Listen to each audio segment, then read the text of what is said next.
Ja, meine Damen und Herren, ich begrüße Sie recht herzlich am zweiten Tag unseres Fahnenfestes. Heute Nachmittag wird ein sehr interessantes Programm geboten, informativ.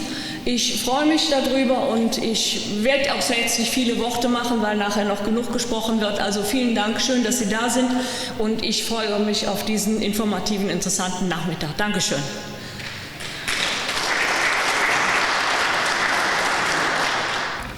Sehr verehrte Damen und Herren, ein Fachsymposium.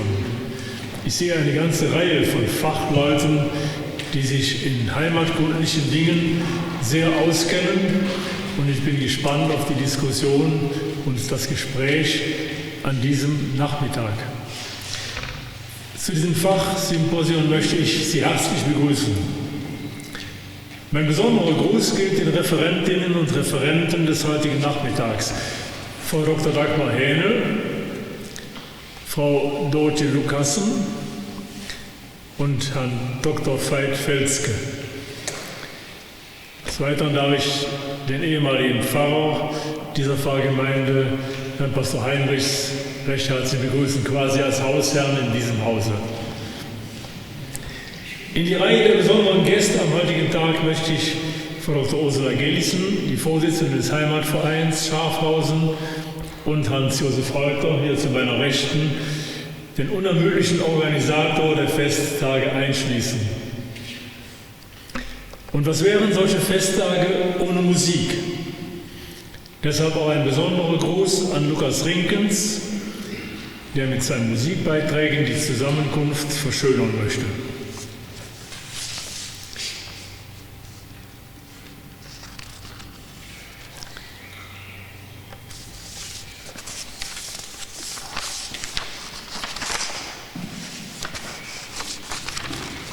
Meine Papiere ein wenig durcheinander geraten, aber das wird sich irgendwann regeln.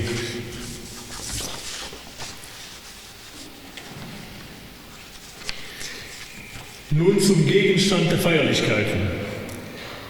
Es gibt Gegenstände, die stechen aus der profanen Masse der Vielfalt der Dinge heraus.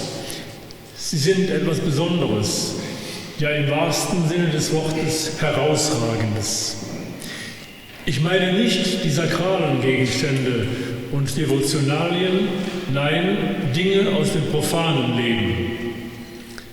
Fahnen gehören in diese Gruppe des Herausragens. Sie haben Vorläufer in den Feldzeichen antiker Heere, wo sie im Schlachtengetümmel den Soldaten des jeweiligen Heerführers Orientierung gaben. Sie zeigten an, hier ist meine Gruppe, hier sind meine Leute, hier gehöre ich hin. Neben Wappen auf dem Schild dienten sie der nonverbalen Kommunikation. Fahnen und Fahnenträger spielten auch im Mittelalter eine wichtige Rolle. Sie gaben die Richtung an, sehr wichtig in den damaligen Zeiten mit vielen Gruppen und Grüppchen, die sich heute hierhin und morgen dorthin orientierten und verpflichteten. Und schließlich bildeten sich um Fahnen herum die Nationen der Neuzeit.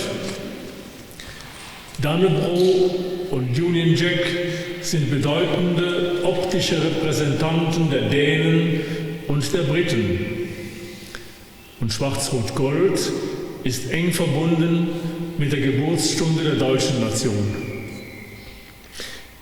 Dass mit Fahnen auch Schindluder getrieben wurde, sei am Rande auch angemerkt.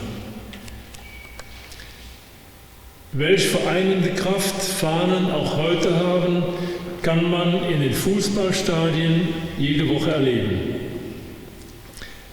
Es mag sein, dass der britische Soldat nicht nur ein Souvenir oder Beutestück retten und an sich nehmen wollte, vielleicht hatte er beim Anblick der schönen Fahne die englischen Kathedralen vor Augen, in denen mancherorts viele Fahnen aus allen Kampfplätzen dieser Welt hängen. Hierher hätte auch die Fahne aus Schafhausen gut gepasst. Doch nun ist sie zurück. Ein Fahnentuch aus alten Tagen, das das Zeichen einer alten Gemeinschaft war. Heute kann es wieder gemeinschaftsstiftend sein, ein Zeichen für eine selbstbewusste, freie Dorfgemeinschaft. Allen, die den Weg der Fahne zurück an ihren angestammten Platz in alter Schönheit möglich gemacht haben und sie heute in altem Glanz erstrahlen lassen, sage ich herzlichen Dank. Ich wünsche der Diskussion heute einen schönen Verlauf und manche Einsicht für alle, die heute hierher gekommen sind. Vielen Dank.